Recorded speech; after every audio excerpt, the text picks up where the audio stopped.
Nung nagkaroon ng konting pera, may suffering. Nung wala pang bank account, nagwo-worry. Nung may bank account na, mas nag-worry. Baka makuha yung ATM PIN code ko. Napansin niyo mga kapatid, kahit anong level, may asawa, nagrereklamo. Walang asawa, nagrereklamo rin. Mayaman nagrereklamo, mahirap nagrereklamo. Lahat tayo mga kapatid, suffering is a universal experience. Lahat ng tao ay nakakaranas po nito. Maaaring yung katabi mo, hindi mo kang naghihirap, hindi mo kang nakaranas ng hirap, hindi mo kang dumadaan sa hirap, pero at some point, dadaan, dumadaan, o nagdaan ang bawat isa sa atin sa hirap ng ating buhay. Pero sa kabila ng lahat ng ito, hini-encourage tayo at iniimbitahan tayo ng Panginoon.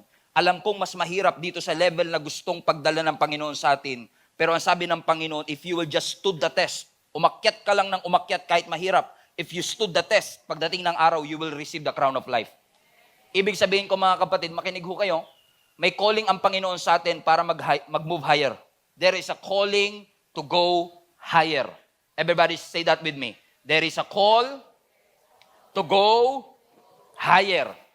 Let's repeat that again. Para mag-witness sa kaluluwa natin. There is a call to come higher. One more time. There is a call to come higher. Bakit? Posible ngayon, nagsisettle ka sa lower o sa mababa, kaya dahil mababa expectation. Dahil mababa ang commitment. Dahil mababa attendance, mababa giving, mababa Bible reading, mababa prayer life. Hindi naman natin hinuhusgahan. Pero ang sinasabi lang ng Panginoon, iniimbitahan kita mag-level up. Kasi ang fullness of God's best, nandito sa taas. Amen. O hindi natin favorite ang treadmill. Nakaranas ba kayo mag-treadmill? Yung tumatakbo ka in place, yung ang bilis ng takbo mo, na pinagpawisan ka, wala kayo napuntahan. Amen. Alam niyo sa treadmill, may button doon. Pag pinindot mo, magi-incline yung treadmill. Amen. Kumbaga, pwede kang tumakbo na naka-flat, pero may option ka na naka-incline. And kung gusto mo ng full benefit ng treadmill, the full experience is in the incline. Okay? Yung flat, comfortable. Yung flat, madali. Pero binibigyan ka ng option. Gusto mo ba mas mabilis na fat burning? Gusto mo ba mas pagbawisan? O pindutin mo to. Because pag pinindot mo to, may bagong pamamaraan. May bagong opportunity. May bagong wind. May bagong option. May bagong experience. Because the full experience is in the incline. And exactly what God is, I believe, reminding the whole global family of Gia Kamanava. Hindi tayo kinukondem kung anumang spiritual level that we are in. Pero kahit pastor ka na, yung full experience nasa incline. Keep on climbing. Higher and higher. Pastor, mahirap eh. Yun nga yung point. Yun talaga yung point. Talagang mas mahirap pag umaakyat. Correct. Amen po ba? Dito pa naman, lalo dito sa atin, sa hindi pa po nakakarating dito sa in-person service natin, yung elevator natin, napaka-state of the art po nito, di ba? Nakita nyo naman, state of the art ang ating elevator. Tamo, inside joke, tayo lang nagkakaintindihan eh. Di ko alam kung naranasan nyo na minsan magsimba dito in person na nasira yung elevator, maghahagdang ka talaga. Kahit binata, sabihin ko sa inyo, kahit binata ka, yung fifth floor na yan, Brad, mahirap yan. Correct? Amen. Sa unang floor yan, siguro excited ka pa. Naku, magsisimba ako ngayon. Kasi talagang mahal na mahal ko ang Panginoon. Ay, elevator ka lang. Si Satanas nga napagtagumpayan ko eh. Hagdan pa kaya? Ha? Di akyat ka, first floor, excited ka. La la la la la la la la la la. Pagdating mo na second floor, nilalabas mo na yung panyo mo. Tumatagak na ng konti pawis ko Pero okay lang yan. Basta para kay Lord, gagawin ko lahat. Third floor, tumatagak-tak ng pawis mo. Fourth floor, lumalabas na dila mo. 4.5 floor, gumagapang ka na, Lord, talaga bang dito talaga yung church? Baka naman lumipat na. Pero napansin nyo, habang humihirap, lalong lumalapit. So mas mahirap, mas malapit sa destination. Iyon lang naman ang imbitasyon ng Panginoon. Ang goal ng lahat ng Kristiyano, Christ-like. Pero para marating mo yung Christ-like, may suffering talaga dyan. May paghubog, may maturity, may ituturo. But are you willing to stood the test? O stand the test? Willing ka bang pagtiisan ng lahat ng bagay? Lahat ng suffering? Because this suffering, ginagamit ng Panginoon para tayo ay hubugin at tayong lahat ay palakasin. Ang flat comfortable, ang flat, mas maigi sa atin, pero yung mas mataas, yun yung mas may benefit. Yun yung full experience. Katulad ng pag-akyat ng bundok, walang elevator papunta sa pag-akyat ng bundok. Magpapawis ka, magsisikap ka, mahihirapan ka. Kaya nga sabi ng scripture, ulitin natin, kaya pinagpala.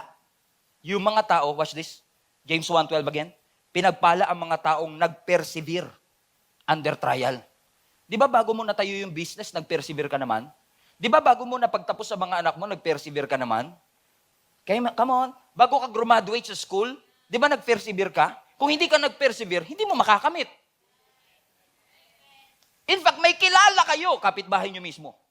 Hindi nag-persevere, kaya hindi nakuha. Tamo, hindi kayo maka-amen, ano? Actually, pastor, nasa loob ng bahay, hindi talaga kapitbahay. Amen? Pero sabi ng scripture, pinagpala yung mga tao na yun.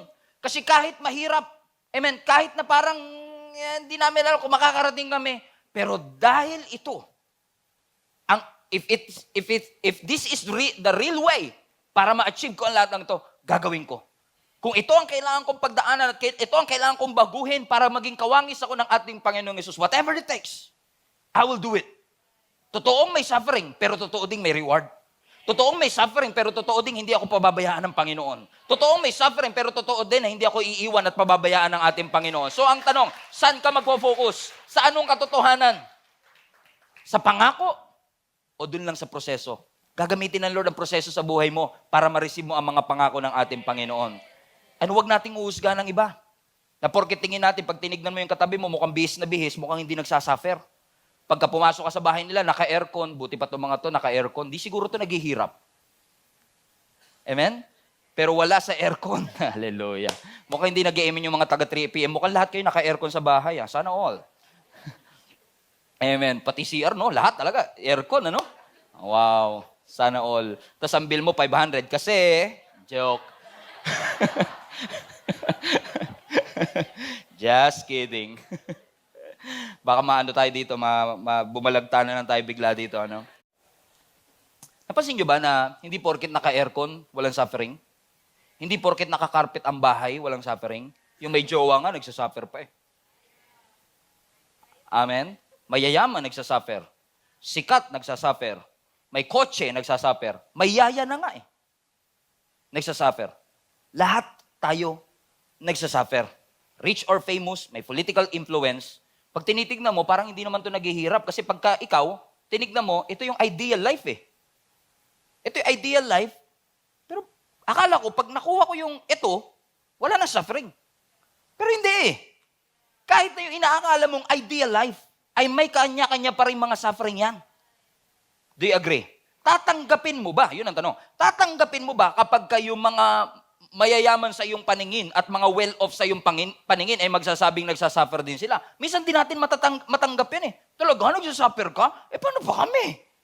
Kasi lagi nating ikinukumpara eh. Kasi ang thinking mo, pag nakuha ko nga yung mga bagay na meron ka, akala ko hindi na ako magsasuffer. Pero ang totoo, makuha mo man yun. Sila nga nakuha na, nagsasuffer pa eh. Do you agree with me, mga kapatid? So, ibig sabihin, wala ito sa material things. Nobody is exempted with the sufferings. Gano'n ka man ka-famous, gano'n ka man kayaman. And for most of us, gano'n ang ating pananaw. Kapag nakuha ko to, kapag narating ko tong stadong to, kapag nakapag-abroad ako, kapag nakapagtayo ako ng 5 branches, kapag nadagdagan ko yung sweldo ko ng ganito, siguro hindi na ako maghihirap. Siguro sa finances. Pero hindi porket may pera, may kapayapaan. So you may not be suffering financially, but you could be suffering emotionally. Suffering pa rin. Amen? And with a church of our size, mahirap husgahan. Kasi posibleng yung isa nagsasuffer financially, yung isa nagsasuffer emotionally, posibleng yung isa ay nagsasuffer mentally. All of us are going through sufferings one way or the other.